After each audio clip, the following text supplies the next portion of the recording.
Assalamualaikum warahmatullahi wabarakatuh. Saya Kurnialisa akan membahas materi ekosistem kelas 7. Nah, berikut ini merupakan tujuan pembelajaran materi ekosistem. Ekosistem. Nah, apa itu ekosistem? Ekosistem adalah interaksi yang terbentuk antara makhluk hidup atau komponen biotik dengan benda tak hidup atau komponen abiotik. Di dalam ekosistem terdapat satuan makhluk hidup, diantaranya yaitu individu, populasi, komunitas, ekosistem, bioma, dan biosfer. Satuan makhluk hidup yang pertama yaitu ada individu. Individu adalah satuan makhluk hidup yang merupakan struktur terkecil dalam tingkatan ekosistem tertentu. Yang kedua yaitu ada populasi. Nah, populasi adalah sekumpulan individu dalam suatu areal tertentu. Yang ketiga ada komunitas. Komunitas merupakan keseluruhan makhluk hidup yang mengadakan interaksi di suatu tempat pada waktu tertentu. Yang keempat ada ekosistem. Nah, ekosistem adalah interaksi yang terbentuk antara makhluk hidup dan makhluk tak hidup.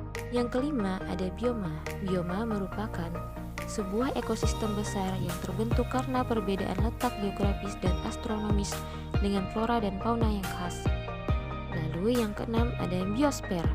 Biosfer merupakan bagian luar dari bumi yang mencangkup udara, daratan, serta air yang memungkinkan kehidupan dan proses biotik berlangsung.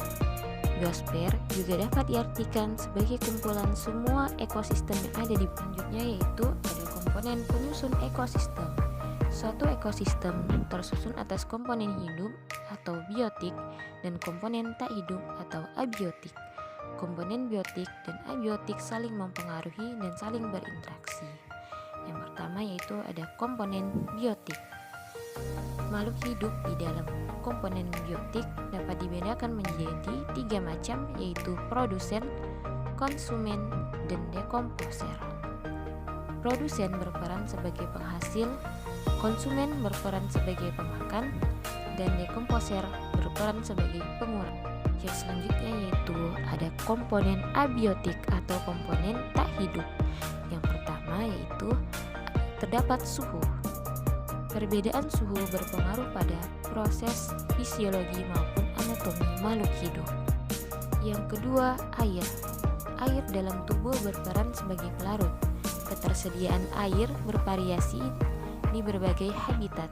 Salinitas atau kadar garam dalam air mempengaruhi kemampuan adaptasi makhluk hidup. Yang ketiga yaitu cahaya matahari. Cahaya berperan penting dalam penyebaran, orientasi, dan pembungaan tumbuhan. Yang keempat, angin.